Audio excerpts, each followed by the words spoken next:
Kalau esok kamu mati, ibadat sampai hari ni saja. Maksudnya esok saja, last ibadat. Di alam barzakh tak ada ibadat. Di mahsyar tak ada ibadat. Masuk syurga tak ada ibadat.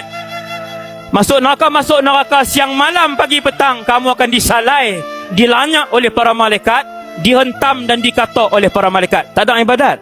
Kalau esok adalah ajal kamu, bermaksud esok hari terakhir kamu bertemu dengan solat buat selama-lamanya. Barzakh tak ada ibadat, padang mahsyar tak ada ibadat, atas titian sirat tak ada ibadat, dalam syurga tak ada ibadat, dalam neraka tak ada ibadat. Ustaz, maksudnya kalau mati malam ni last, mati malam ni yang terakhir. Allahu Akbar.